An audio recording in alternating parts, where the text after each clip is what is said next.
Welcome to my channel. If you're new to my channel, my name is Coach Rod. I am a Kingdom, Life, and Relationship Coach.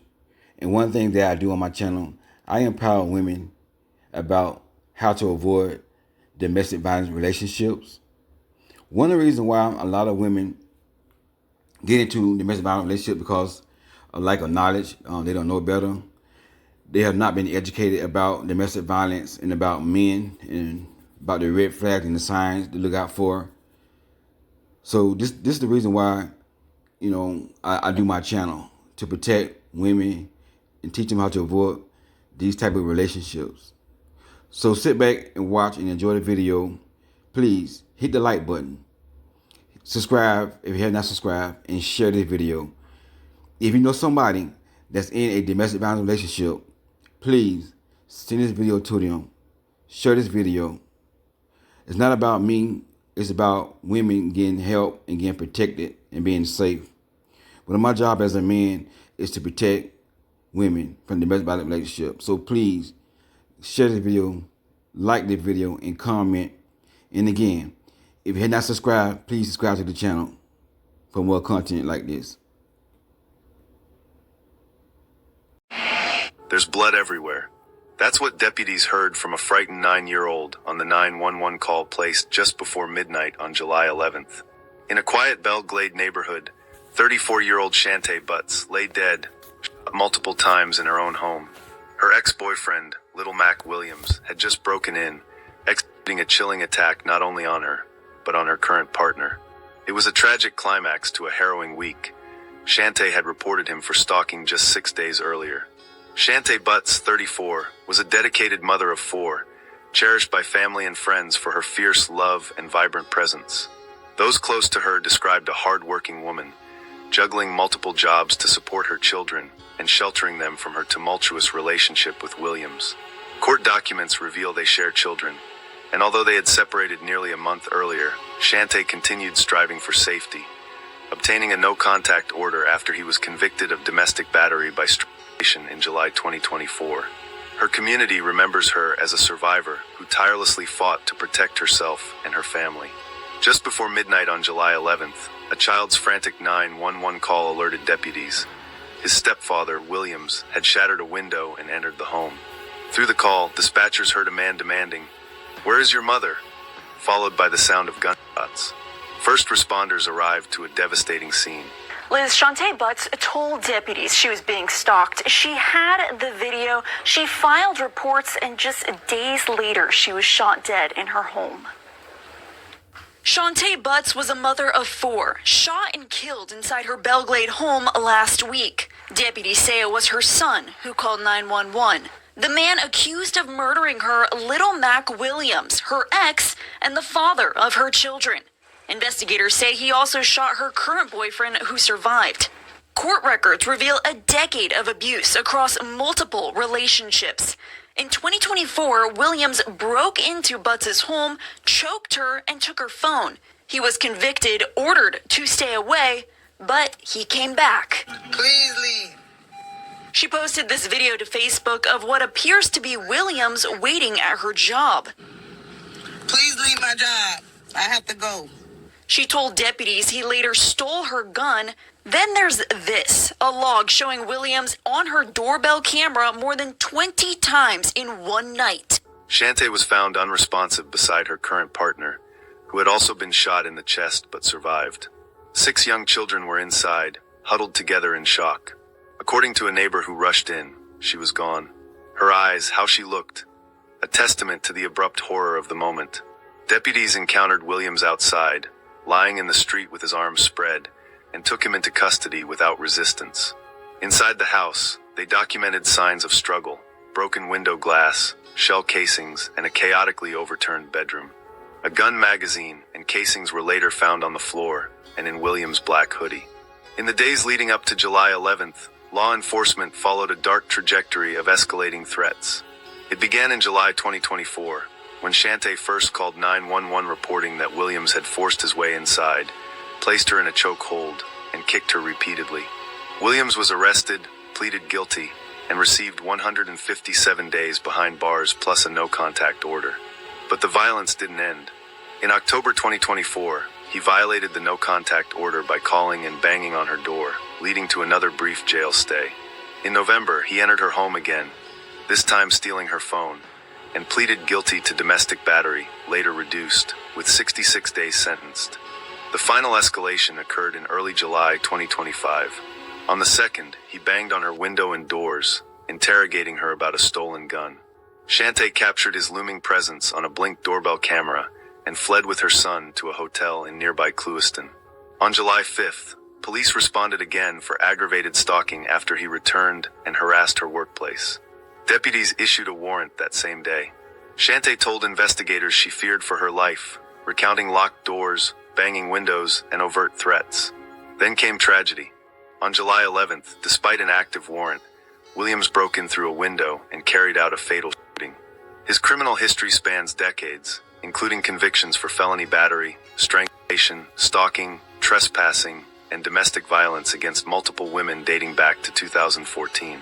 Evidence collected at the scene, shell casings, a magazine, and witness testimony from children and neighbors, alongside Edwin's post-Miranda statements, formed the basis for charges. Williams claimed during interview that the gun went off during a struggle, denying intent.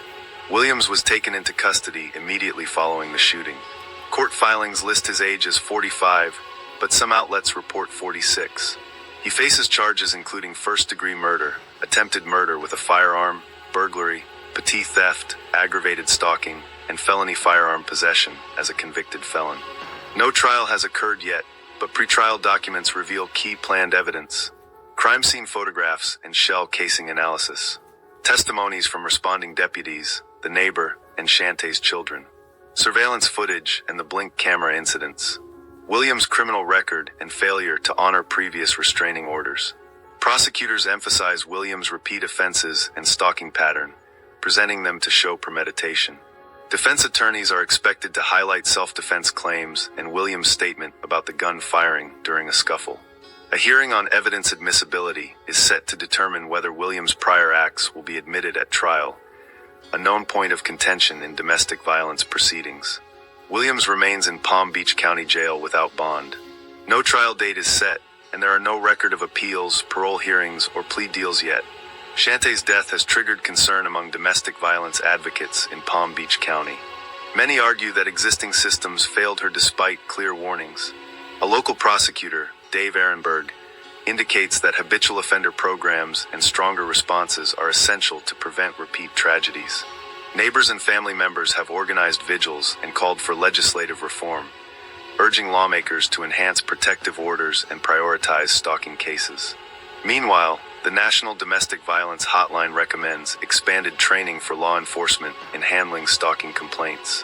The murder of Shantay lays bare a system broken by cycles of abuse and bureaucratic inertia. She did all the right things, reporting stalking, filing police reports, fleeing homes, and obtaining court orders, but none stopped the violence. As her family continues to mourn, their grief reminds us that the strongest legal protections mean little against real-world gaps in enforcement. Her story urges a renewed focus on prevention, swift action, and accountability, so that darkness hiding beneath ordinary life is exposed before it claims another life. One mistake a lot of women make when they leave a domestic violence relationship is they don't call the domestic violence hotline. They do the right thing by reporting it to the authorities, to the police, getting restraining orders and everything. There's nothing wrong with that. You should do that, but you should also call the domestic violence hotline.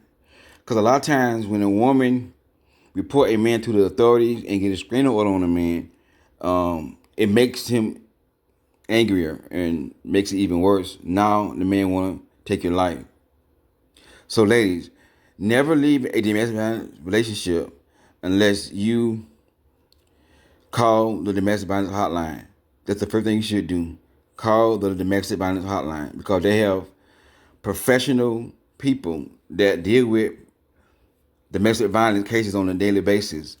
Police, district attorneys, and judges, they do not understand domestic violence. They don't understand men who abuse and put hands on women. So they're going to take it lightly. But you have professional people, police officers They're not trained to deal with domestic violence situations. They're not. District attorneys and judges are not trained to deal with domestic violence situations. So the domestic violence hotline, they will help. They are trained professionals that know how to deal with domestic violence situations. And they will give you a plan and a strategy on how to leave a domestic violence partner. Do not leave a domestic violence relationship without doing the first thing is calling the domestic violence hotline. A lot of times they can give you resources, food, shelter, money. There's a lot of nonprofit organizations out there that can help you leave a domestic violence relationship by giving you resources, shelter, food, counseling, and everything like that. You cannot just leave a man cold turkey once he been violent towards you in any way. He keeps stalking you. And one reason why this young lady got murdered because the man kept stalking her. She kept reporting to the police. They kept letting the man go. One time, they say that the man came to her job. He was across the street from her job. The restraining orders already was in place, from my understanding. So she called the police, and the police said, "Ain't nothing we can do about it." So the man continued to stalk her because police officers and judges and district attorneys, they don't know how to deal with domestic violence. So ladies, please get help. Call the domestic violence hotline before you do anything. Call the domestic violence hotline. Never leave a abusive relationship without calling the domestic violence hotline.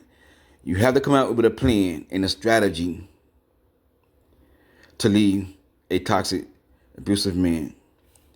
Thank y'all so much, ladies, for tuning in. Be safe out there, ladies. Domestic violence is real. God bless y'all. And again, like, share, and subscribe to the channel. God bless you. I love y'all and stay safe.